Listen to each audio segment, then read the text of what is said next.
साथियों का धन्यवाद। शॉर्ट नोटिस पे आप सब इकट्ठे हुए और आज मुझे खुशी है कि हमारी करीबी एक अनाउंसमेंट औपचारिक तौर पर पूरी हुई, जिसमें संत शिरोमणि रविदास जी का 5 एकड़ के अंदर कुरुक्षेत्र में जो भव्य स्मारक मंदिर बनना था, उसकी जल्दबाजी में नींव रखी जा रही।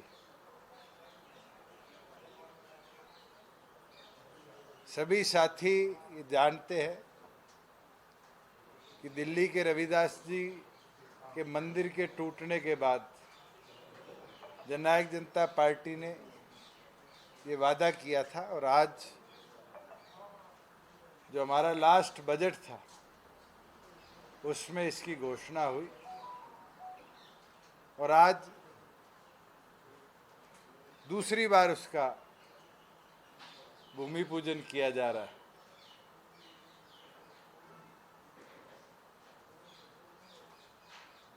संगठन की जहां बात है,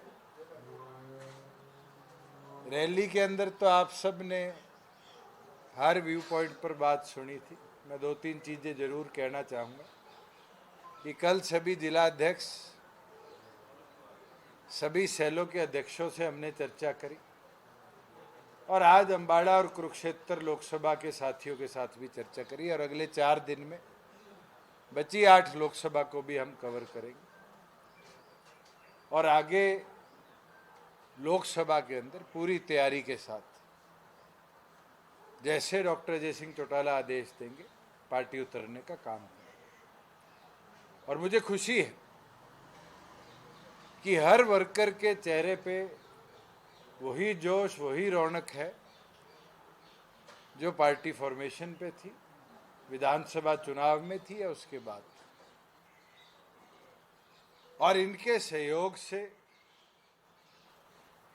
पहले से भी ज्यादा ताकत के साथ लोकसभा भी, विधानसभा भी जननायक जनता पार्टी लड़ने का काम करेगी। और मैं नई सरकार से ये आग्रह करता हूं कि एक विषय बड़ा महत्वपूर्ण है आज के दिन में। जो पिछले दिनों ओलावृष्टि हुई थी, उसकी हमने गिरदावरी की एक्सटेंशन करी थी 15 तारीख। आज शाम को गिरदावरी की रिपोर्ट सारे जिलों से आ जाएगी। मेरा नए मुख्यमंत्री से ये आग्रह है, क्योंकि महकमे तो अभी तक किसी को दिए नहीं, तो सारे उन्हीं के पास है, कि इमीडिएटली जैसे हम करते थे गिरदावरी रिपोर्ट के अनुसार, इमीडिएटली कोड ऑफ कंडक्ट से पहले जितने हमारे फार्मर्स को क्षति हुई थी, क्षतिपूर्ति पोर्टल पर उनने रिपोर्टिंग करी थी, उनको मुआवजा अगले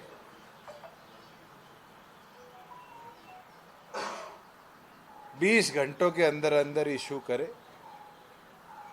क्योंकि उम्मीद है कि कल 3 बजे इलेक्शन कमीशन की कोई प्रेस कॉन्फ्रेंस की सूचना आई है, कोड ऑफ कंडक्ट लग जाएगा। हमारा वो पीड़ित किसान जिसकी फसल को क्षति हुई है, उसको फिर 2.5 महीने से ज़्यादा का इंतज़ार करना पड़ा। मैं आज ये आग्रह करता हूँ सरकार से कि वो तुरंत प्रभाव से जहाँ जहाँ ओलावृष्टि के और बारिश के करके फसल को नुकसान हुआ था, उन सभी फार्मर्स को कॉम्पनसेशन मुहैया कराने का काम करें। और ये भी आग्रह करूंगा, जो हमने प्रोजेक्ट्स चलाए थे उनको भी गति के साथ आगे ले जाने का काम करें, उन पे बंदिशें डालने का काम नई सरकार ना करे। मैं तो रैली में बोल लिया, इससे ज़्यादा मुझे नहीं लगता मेरे को जरूरत है बोलने की।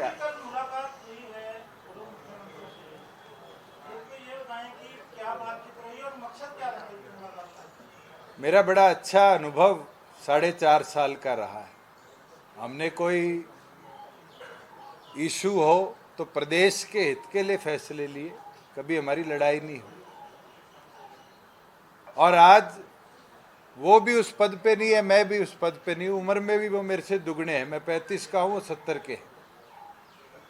और मेरे घर वालों ने इतने तो शिष्टाचार सिखाए हैं, तो जब आपसी लड़ाई झगड़े ना हो तो अच्छे तरीके से ज़रूर धन्यवाद करना चाहिए। और मैं उनका धन्यवाद ही करके आया हूँ कि उनने 4.5 साल के अंदर बड़े अच्छे तरीके से इस अलायंस को चलाया था और बड़े अच्छे तरीके से इस अलायंस ने प्रदेश कैसे आगे बढ़े उसके अंदर बहुत निर्णय लिए।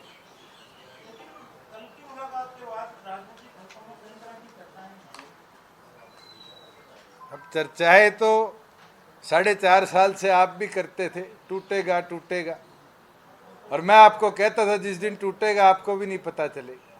चर्चा करने वाले लोग तो इस प्रकार की भी चर्चा करते हैं कि हम मैदान में उतरेंगे, किसी एक को लाभ मिलेगा, किसी एक को नुकसान हो।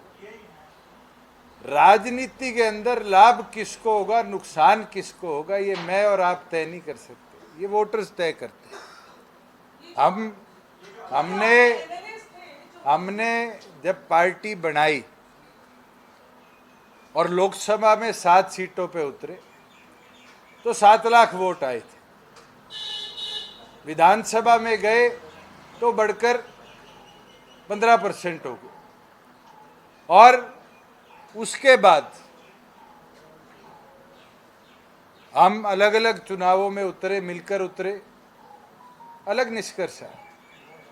पर मुझे खुशी है, 2 लोकसभा के साथियों से मैंने चर्चा करी है। हम इस लोकसभा चुनाव को भी आगामी विधानसभा को मद्देनजर लड़ते हुए ही चुनाव को लड़ेंगे। अगर हमें हर सीट पे फोकस लड़ना पड़ेगा तो हर सीट पे फोकस लड़ेंगे। 9 विधानसभाओं से एक लोकसभा हरियाणा की कॉन्स्टिट्यूट होती है। हमारे जो 90 भविष्य के उम्मीदवार हैं उनकी भूमिकाओं पर लोकसभा का चुनाव लड़ने का काम अभी चर्चा चल रही है। 2 लोकसभा क्षेत्र के साथियों से चर्चा हुई है। बची हुई 8 लोकसभा को हम अगले 4 दिन में कवर करेंगे। उसके बाद पार्टी की पीएसी के आगे हम अपनी रिपोर्ट भी रख देंगे। जो निर्णय संगठन की लीडरशिप का होगा उसके ऊपर काम।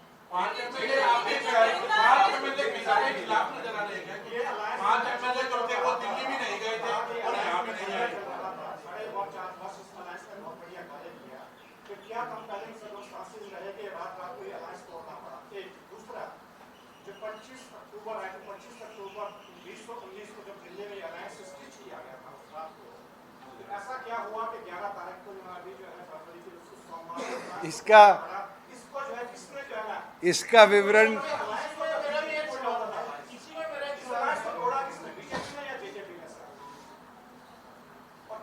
मैं आपको एक चीज बड़े अच्छे तरीके से कह सकता हूं कि हमने जो आखिरी एनडीए की हमारी चर्चा की मीटिंग हुई थी उसमें भी ये विषय रखा था कि 5100 रुपया पेंशन कर दो।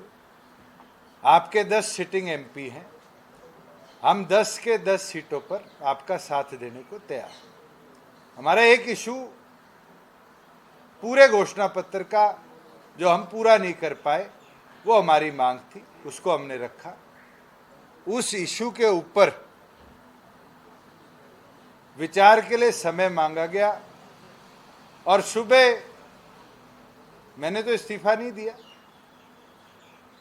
क्योंकि सीएम रिजाइन करते हैं तो पूरी कैबिनेट रिजाइन हो जाती है। मुख्यमंत्री जी ने रिजाइन किया, बीजेपी की बैठक हुई, सरकार वो पहले भी अकेले बना सकते थे, अब भी बनाई है। उस समय उनको हमारा सहयोग चाहिए था, उनने लिया। आज उनको लगा कि हम अपने दम पर बना सकते हैं, उन्हें बना ली। मेरे पास जो सुविधाएं थी विद इन आवर्स मैंने भी सारी रिटर्न कर दी।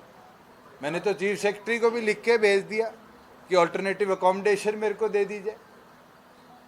आज के दिन चौधरी देवीलाल जी के जीवन से एक चीज सीखे कि राजपाट किसी के बापोती नहीं, ये तो आते जाते की चीज है। मेहनत करेंगे, संघर्ष करेंगे तो और मजबूती के साथ हरियाणा प्रदेश के अंदर विधानसभा में भी सदस्य लेके आएंगे और लोकसभा के अंदर भी हरियाणा को गूंगा नहीं रहने देंगे।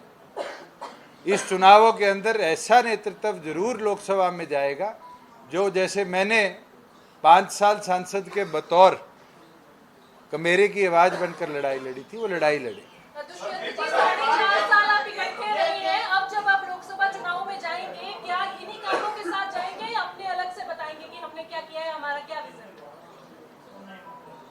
आपने कहा 4 साल बड़े अच्छे रहे, मुझे लगता है अच्छे रहे हैं तो विजन तो बड़ा क्लियर था।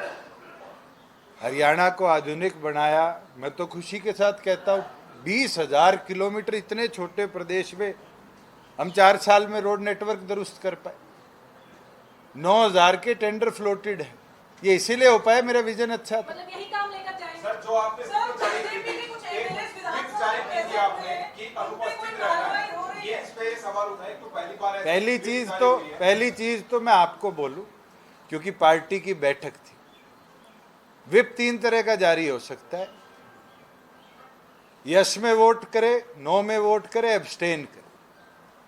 जब पार्टी को सूचना मिली उससे पहले सेशन की हमने पार्टी रैली तय कर रखी थी हिसार लोकसभा, तो हमने सबको कहा एब्सटेन करें। दूसरी चीज है, हमारे 10 के 10 मेंबर्स ने एब्सटेन किया। 5 लोग जो यहाँ मौजूद थे उनको जो कार्रवाई संगठनिक तौर पे होनी है वो सरदार निशांत सिंह जी करेंगे। विधानसभा के तौर पर, लीडर के तौर पर अगर वो विप का उल्लंघन करते तो मेरी जिम्मेवारी थी, मैं जाकर उनकी सदस्यता के ऊपर एक्शन लेता। तो विधानसभा लेवल पे कोई कार्रवाई नहीं, पार्टी लेवल पे कार्रवाई हो सकती है, विधानसभा लेवल पे नहीं होगी।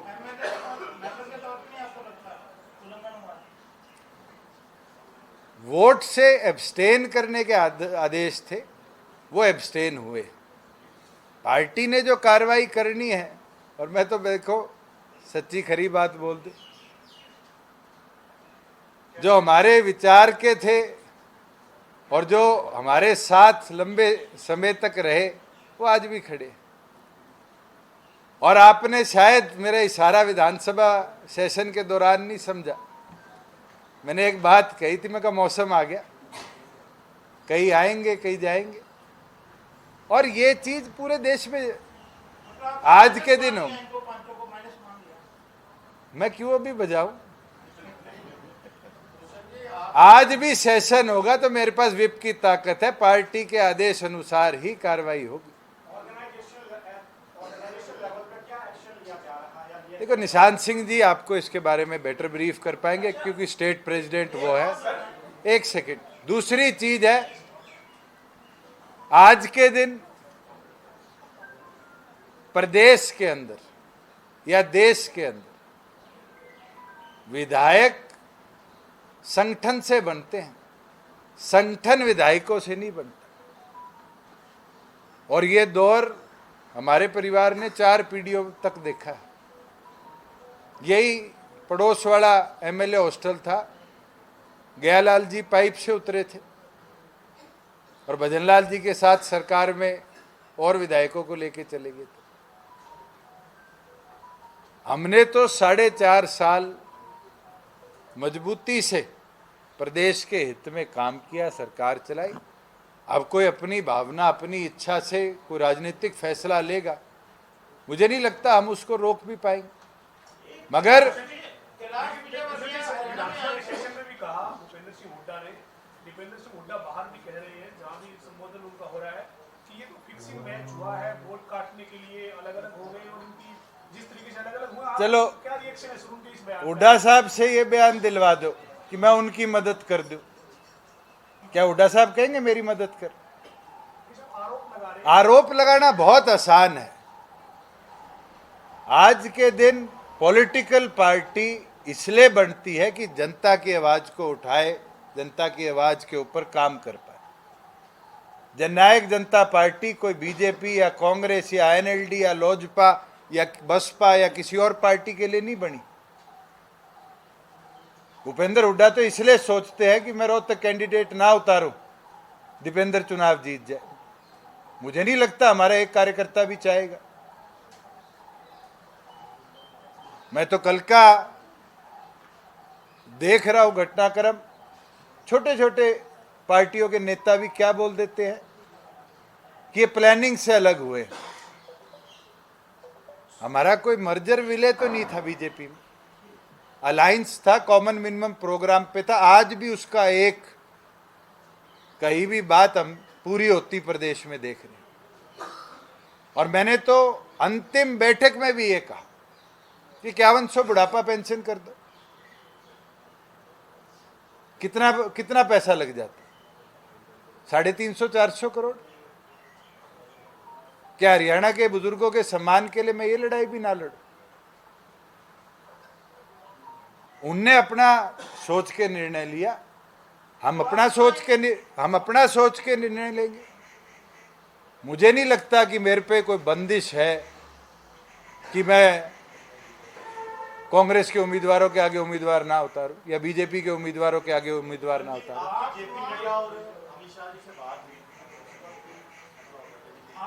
नहीं, उनने मेरे को अंतिम बैठक के बाद भी 5100 वाले इशू पर विचार कर रिवर्ट बैक करना था। और सुबह मनोहर लाल जी ने बैठक बुला ली, इस्तीफा दे दिया, तो ये क्लियर ही हो गया नई गवर्नमेंट के फॉर्मेशन का पार्ट जननायक जनता नहीं बनेगी। ये हमने बड़े क्लियरली बोल दिया। आपकी नॉलेज में था या आपको भी अचानक से पता चला ये सब? घटनाक्रम तो 1 साल से पता था। ये तो 1 साल अलग अलग इश्यूज पे आप लोगों तक तो हमने टसल नहीं आने दी, क्योंकि हरियाणा के हित में काम, ये हमारी प्राथमिकता। दुष्यंत जी, आप गठबंधन में रहे, आपने 2019 में अलग चुनाव लड़ा, बीजेपी के खिलाफ वोट मांगे थे। अब आप गठबंधन से अलग हो गए, फिर चुनावों में जाएंगे, फिर बीजेपी के खिलाफ वोट मांगेंगे।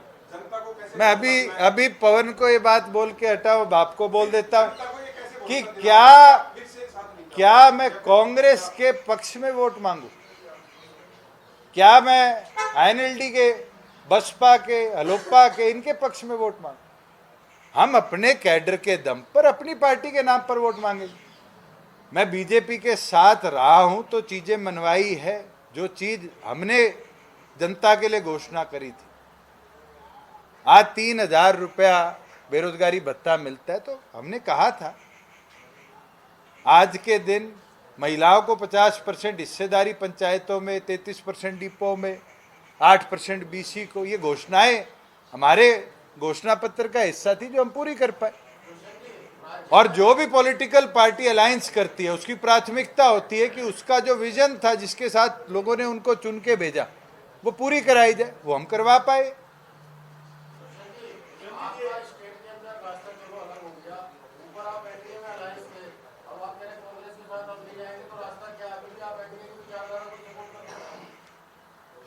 आप मेरे पुराने अलाय पार्टनर आज कांग्रेस के साथ चले गए। आम आदमी पार्टी कुरुक्षेत्र से चुनाव लड़ रही है, दिल्ली में साथ लड़ रहे हैं। उनसे तो पूछो पंजाब में अलग क्यों लड़ रहे हैं? पॉलिटिकल डिसीजन जब ही ले पाएंगे ना जब हमारे मेंबर तो चुन के जाए ऊपर। हमारा तो लक्ष्य ये है कि पार्लियामेंट के अंदर हमारे मेंबर संख्या बल के साथ पहुंचे।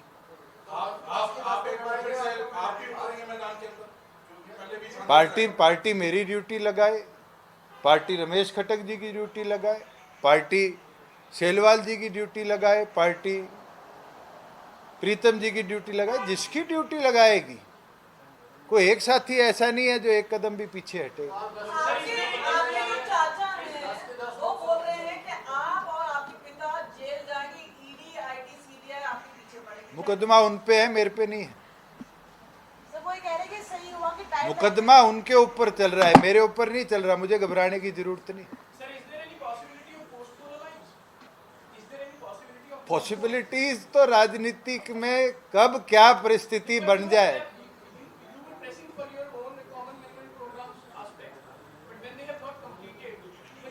they have completed a lot, my friend. Only one issue was not completed, that was 50 and 100 rupees old age pension. मैंने तो धड़ल्ले से मनवाई है चीजें, यही असली वजह है और मैं खुश हूं कि हरियाणा की जनता को जो वादा हम कर आए, अधिकतम वादा हम पूरा कर पाए। और मेरे साथ रिश्ते कोई 1 के 2 के 5 के नहीं है। मैं 5 साल MP रहा हूं, मेरे सारी पार्टीज के अंदर दोस्त हैं। ये पहले अभी मैं शुरू इससे कर चुका हूं, क्योंकि अभी 8 लोकसभा को हम 4 दिन में कवर करेंगे, ये निर्णय उसके बाद। भाई उसका जवाब तो वो दे पाए।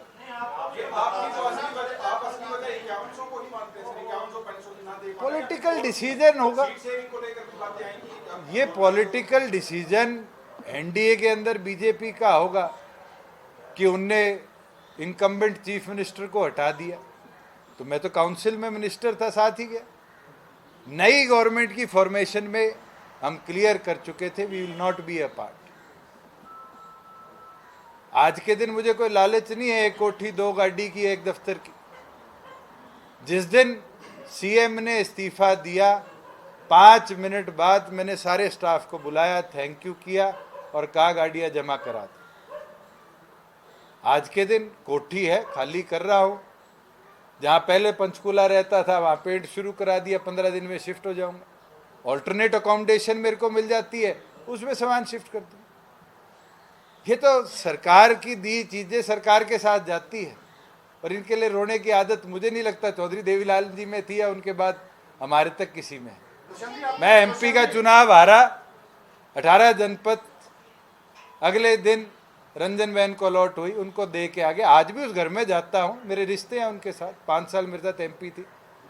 मगर कभी मैंने उनको ये तो नहीं बोला कि 2 साल 3 साल, या कभी आपने ये सुना हो कि यहाँ मैं डिप्टी चीफ मिनिस्टर बन गया और मैंने बीजेपी को कहा 18 जनपद वापिस दे दे।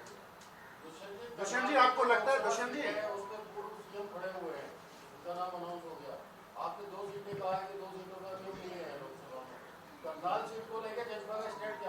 आपको मैंने कहा कि अभी अंबाला और कुरुक्षेत्र के कार्यकर्ताओं से हमने चर्चा करी, 8 लोकसभाओं के कार्यकर्ताओं से हम चर्चा करेंगे। चर्चा कर कौन कौन साथी हमें सूटेबल लगते हैं चुनाव लड़ने के लिए, उनको जिम्मेवारियां दे देंगे। जो कार्यकर्ताओं के विचार है वो विचारों को डॉक्टर साहब के और PSC के आगे हम ले जाएंगे। जो राष्ट्रीय अध्यक्ष फिर निर्णय करेंगे, सब पे लड़ने का, किसी पे नहीं लड़ने का, या फोकस सीट्स लड़ने का, फिर वो तो उसके बाद की बात है। दुष्यंत जी, अपोजिशन कह रहा है कि एंटी इनकम्बेंसी जो थी गवर्नमेंट की, उसको चेक करने के लिए CM को रिप्लेस किया गया है। तब तो मैं भी ऑपोजिशन में हूँ, नए चीफ मिनिस्टर है, शुभकामनाएं। अब मैं भी चेक किया करूँगा। मेरा बड़ा अच्छा अनुभव रहा है। मेरे से दुगनी उम्र के वो थे।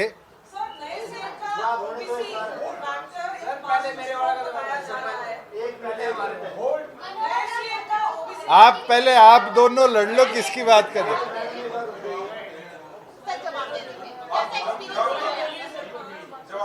मेरे से दुगनी उम्र के थे और मेरा 4.5 साल का अनुभव उनके साथ बेहद अच्छा रहा। जरूर हमारे मन मुटाव इश्यूज पे, पॉलिसीज पे आए, मगर हमने प्रदेश हित प्राथमिक रहे इसको सोचते हुए कदम उठाए। और कभी भी मुझे नहीं लगता कि कैबिनेट में मैंने कोई फाइल फेंकी या आपकी कलम को कहीं जगह दी कि हमारे बीच में कुछ ऐसा है जिससे स्टेबिलिटी नहीं। उनने समय समय पर मुझको लगता है कि अपने एक्सपीरियंस से ज़रूर कुछ ना कुछ सिखाया होगा जो आने वाले भविष्य में काम आए। और मैं भी मानता हूँ 4.5 साल जिस पद पर मैं रहा हूँ, उस पद की गोपनीयता को भी, गरिमा को भी मैंने भी बहुत अच्छी तरह निभाया।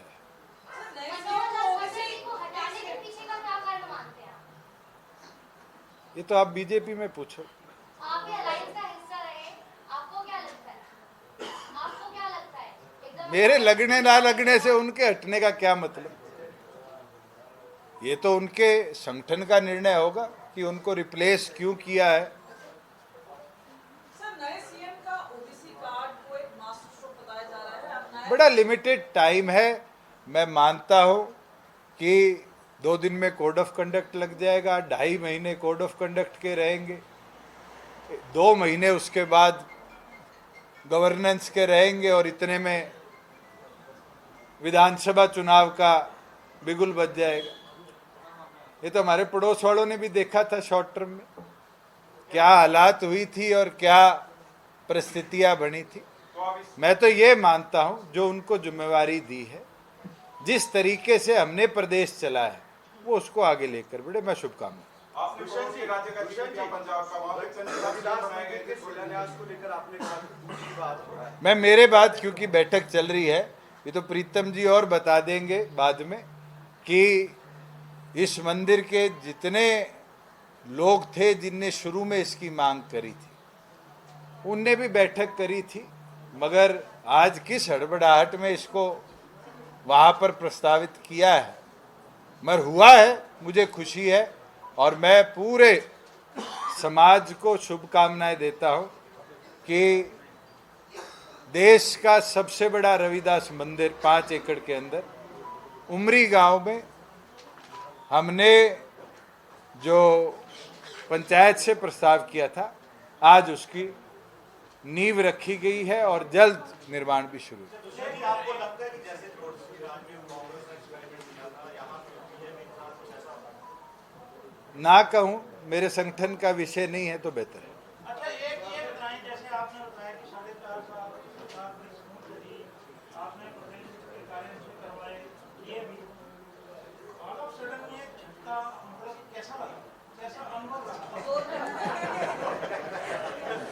आप लोग, मैंने यहाँ करी हो, सेक्रेटरिएट करी हो, हरियाणा निवास करी हो, मेरे ख्याल से हर पीसी का क्वेश्चन ये रहता था कि कब टूटेगा, कब टूटेगा। ये झटका मुझे नहीं, आप लोगों को लगा। ये तो आप लोगों के लिए झटका था कि पता नहीं चला और सुबह सुबह इतना बड़ा बदलाव हो गया। मैं तो मानसिक तौर पर पहले दिन से तैयार था, और कब तक चलेगा और कितना चलेगा ये अलायंस, आप एक बार राकेश जी मेरी सुन लो, ये अलायंस के अंदर ना 1 स्टेट, 2 स्टेट, 5 स्टेट नहीं, पैन इंडिया है।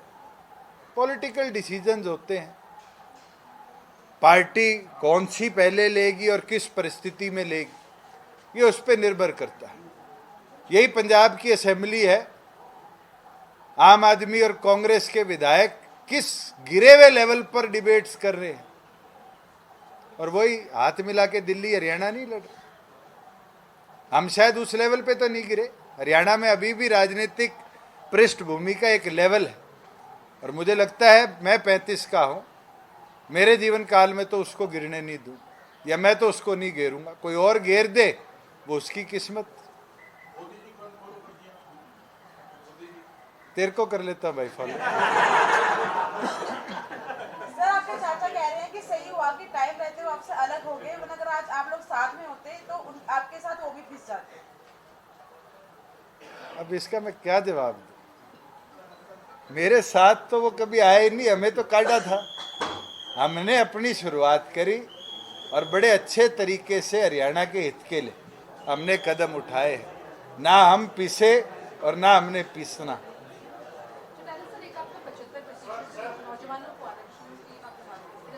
सुप्रीम कोर्ट ने ऑर्डर इशू कर दिया है, जुलाई महीने में कॉन्स्टिट्यूशनल बेंच उसकी रेगुलर हेयरिंग करेगा, और जैसे ही उसका निर्णय आएगा वो प्रदेश के युवाओं के लिए हम लागू करेंगे।